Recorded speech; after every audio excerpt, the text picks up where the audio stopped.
दोस्तों, ये रहा मेरा छत पर गमले में लगा हुआ पपीते का पेड़ और इसमें बहुत अच्छे अच्छे फल बनना शुरू हो गए हैं और बहुत फूल भी आ रहे हैं।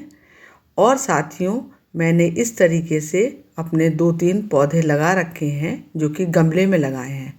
यदि आपने भी अपने गमले में लगाया हुआ है पपीते का पौधा और यदि उसमें अच्छे फल नहीं बन पा रहे हैं, तो मैं आज आपको यही सब जानकारी देना चाहती हूँ कि हर कोई गमले में इसको लगा सकता है बहुत आसानी से।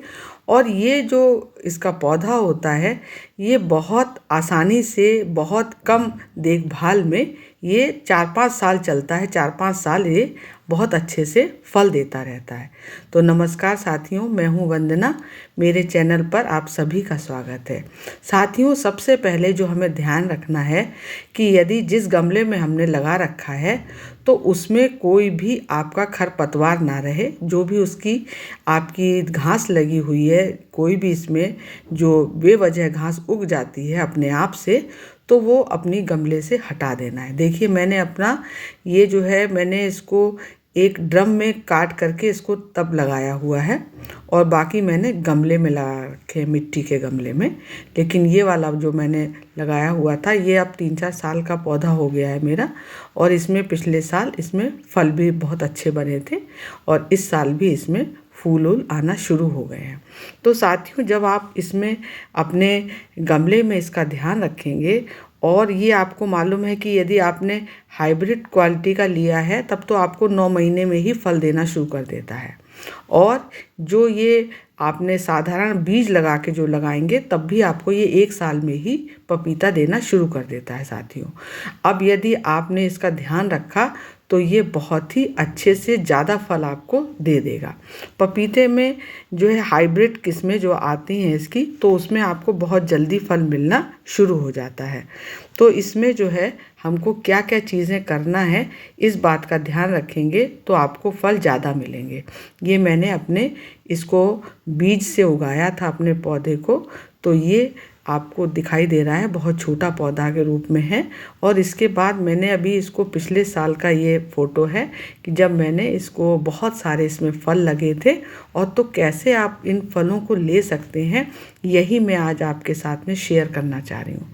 साथियों, अपने सबसे पहले जो इसकी ज़रूरी चीज़ है वो आपकी है, ये खाद है, फर्टिलाइज़र, जैविक फर्टिलाइज़र है, लकड़ी की राख।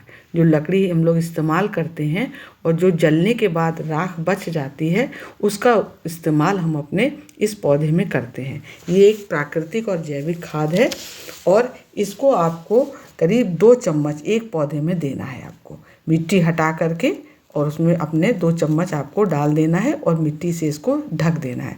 इससे क्या होगा साथियों, इसमें चूँकि पोटेशियम होता है तो इससे पौधे में फलने और फूलने में मदद मिलती है। जो भी फल हैं उनका स्वाद भी बेहतर बनेगा। आपके जो पपीते का स्वाद है वो बेहतर बनेगा। और ये जो राख है, ये मिट्टी का जो है पीएच लेवल भी बैलेंस करने में मदद करती है। और साथ में इसमें लकड़ी की राख में मिट्टी में जो कीड़े रहते हैं और जो कीट होते हैं उनको भी दूर करने में ये मदद करती है। साथ में साथियों, जब आप इस खाद का इस्तेमाल करेंगे तो ये इसमें फास्फोरस भी है, उसके कारण से पूरे आपके पेड़ का जो है वो विकास होगा। और मैग्नीशियम भी है इसमें, तो इससे फोटोसिंथेसिस में भी हेल्प मिलती है। तो इसका आप प्रयोग करिए इस राख का, और इसमें एक पौधे में 2 चम्मच आप इसमें डालिए। और इसके वजह से आपका जो वो पौधा है, महीने में आपको साथियों इसको 1 बार देना है। इस जैविक खाद में पोटेशियम है, कैल्शियम है, मैग्नीशियम है, ये सारे भरपूर मात्रा में हैं, जो आपके पौधे के फल को बनाने में, फूल को बनाने में और इसका समग्र विकास करने में हेल्प करेगी। अब साथियों, आपको जो दूसरी खाद इसमें इस्तेमाल करना है पपीते के, उसमें ये है आपकी सरसों की खली। ये खाद जो है ये हमको देना है। ये अभी इसी महीने देंगे आप। जब आपने ये वाली राख दे दी है तो उसके 2 दिन बाद ही आपको ये सरसों की खली देना है। लेकिन सरसों की खली को आपको पहले भिगो देना है 3-4 दिन के लिए। जब इसमें आपका भीग जाएगा और इसके बाद इसकी स्मेल चेंज हो जाएगी फर्मेंटेशन, तब आपको इसका इस्तेमाल करना है। और इसमें आपकी मात्रा रहेगी एक आपके पौधे में करीबन 50 ग्राम आप भिगोइए एक पौधे के हिसाब से, और तब ये आप सरसों की खली जो है वो इसके जड़ के आसपास दे दीजिए। ये एक बहुत अच्छी खाद है इसके लिए। इसमें बहुत महत्वपूर्ण पोषक तत्व हैं। इसमें नाइट्रोजन है जो कि आपके पपीते के जो पत्ते हैं उनको हरा करने में मदद करेगी ये वाली खाद, और फास्फोरस है तो उससे जो है वो फल को बढ़ने में मदद मिलेगी। जो फल का साइज़ है वो बड़ा होगा और इसकी पौधे की जड़ें मजबूत होंगी इस खाद से। तो जब आपने इसको सरसों की खली की लिक्विड फर्टिलाइज़र दे दिया, तब आप उसको मिट्टी से ढक दीजिए ताकि जो भी आपने पोषक तत्व दिए हैं वो पूरे आपके पौधे को मिले, वो इधर उधर ना बिखर के जाएं या हवा में ना उड़ के जाएं। तो उसको आपको मिट्टी से उसको कवर कर देना है और उसके बाद पानी भी डाल देना है। इसमें आपके खाद में पोटेशियम है, 1 से 1.5% पोटेशियम होता है इसमें, तो उससे आपके पौधों को जो है रोग से बचाती है ये वाली खाद। ये भी मेरा दूसरा प्लांट लगा हुआ है और ये भी मैंने इसको ग्रो बैग में ही लगाया है, और ये भी मैंने बीज से ही उगाया था। तो अभी इसमें अभी फल लगना शुरू नहीं हुआ है। तो इसमें आप इस तरीके का खाद डालिए, दोनों आप इस्तेमाल करिए इसमें खाद का। और इसमें सल्फ़र है चूँकि आपकी इसमें खली में, तो इससे पत्तियां भी आपकी बहुत हरी भरी हो जाएंगी। पपीते की पत्तियां बहुत हरी भरी हो जाएंगी और सारा पौधा जो है आपका पूरा वो स्ट्रॉन्ग दिखाई देगा, आपको मजबूत दिखाई देगा। तो इसके में जो आपकी जो सूक्ष्म पोषक तत्व होते हैं वो भी है इसमें साथियों। माइक्रो न्यूट्रिएंट्स जो होते हैं पौधे के लिए ज़रूरी तत्व, कैल्शियम, मैग्नीशियम, आयरन, जिंक, ये सभी इसमें आपकी खाद में मौजूद है, जिसकी वजह से आपका पपीते का पौधे में एकदम से जान आ जाएगी और वो तेज़ी से बढ़त ले लेगा, और उसके साथ में आपके इसमें फूल बनना शुरू हो जाएंगे और फल बनना शुरू हो जाएंगे। अब साथियों जो एक लास्ट जो आपको खाद देनी है वो है हमारी वर्मी कंपोस्ट। वर्मी कंपोस्ट तो साथियों जब आपने पौधा लगाया है तब भी आपको डालना है और हर 15 दिन पर देना वर्मी कंपोस्ट। वर्मी कंपोस्ट अब आपको जब आपका ये फरवरी चल रहा है तो इसके बाद अभी ये फूल आने लग जाएगा। अब आपको इस बात का ध्यान रखना है कि हर 15 दिन पर आपको इसमें वर्मी कंपोस्ट देना है। अब इस समय जो आप दे रहे हैं वो एक साथ ज़्यादा आपको इसकी मात्रा दे देनी है। करीब यदि आपका 6 महीने का पौधा है तब तो आप उसमें आधा किलो दीजिए। 6 महीने के से कम का पौधा है तो आधा किलो दीजिए, और यदि 1 साल का आपका हो गया है पपीते का पौधा तब सीधे उसमें 1 किलो आपको वर्मी कंपोस्ट देना है।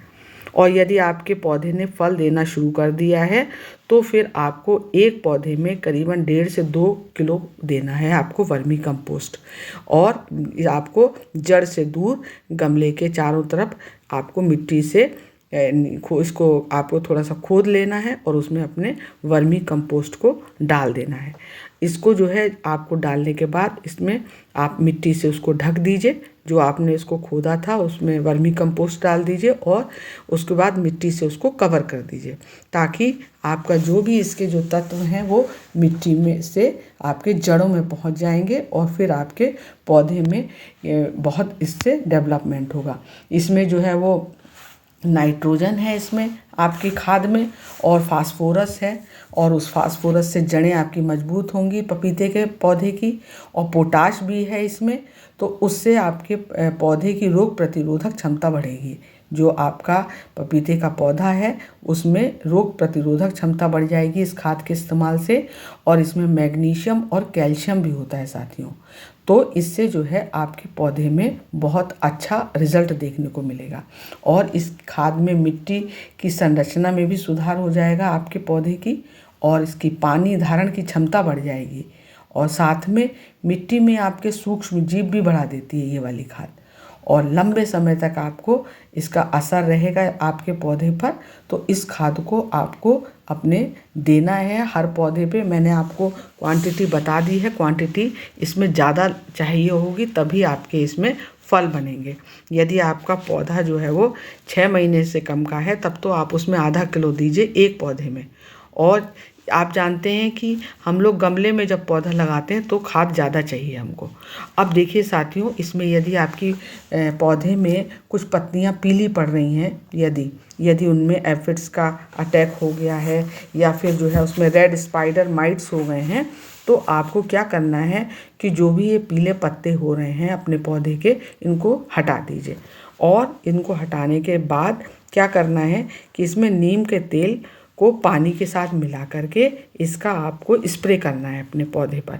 उसके साथ में यदि आपके पास ये नहीं है, नीम का तेल नहीं है, तो फिर आप क्या कर सकते हैं कि लहसुन की आप 10 लहसुन की कली ले लीजिए और उसमें 2 हरी मिर्च पीस लीजिए।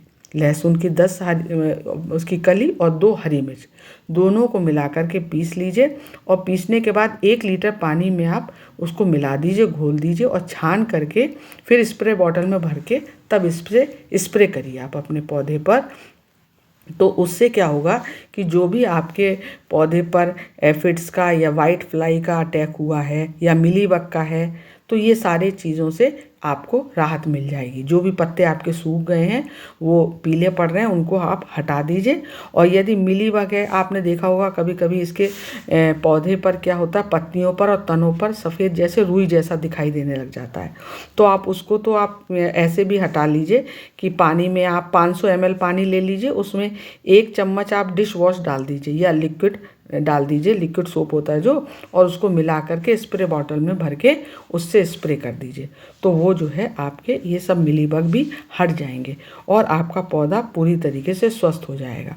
साथियों, आप अपने जब भी ये सब हम लोग पौधे लगाते हैं फलों के, तो साथ में हम इसमें तुलसी का भी पौधा लगाते हैं अपनी छत पर और गेंदा भी लगाते हैं, जिससे कि ये सभी कीटों को दूर रखते हैं। तो ये पौधे जो हैं बहुत हेल्पफुल हैं हमारे लिए।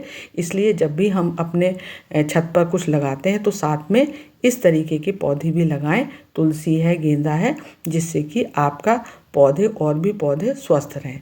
तो साथियों, इन सब बातों का यदि हम ध्यान रखेंगे और जब आप इसको आप देखेंगे कि आपकी मिट्टी है, मान लीजिए नया पौधा आप लगा रहे हैं, तो उसमें 50% आप गार्डन मिट्टी लगाइए और 25% गोबर की खाद डालिए, उसमें 20% रेत डालिए और 5% नीम खली डालिए।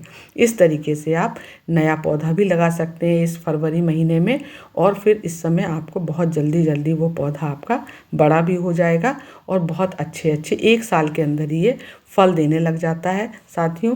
और ये 4-5 साल तक आपको इससे फल मिलते रहेंगे। इसके बाद फिर पौधा जो है वो फल देना कम कर देता है, तब उसको बदल लेंगे। तो साथियों, जानकारी अच्छी लगी हो तो सब्सक्राइब करिए।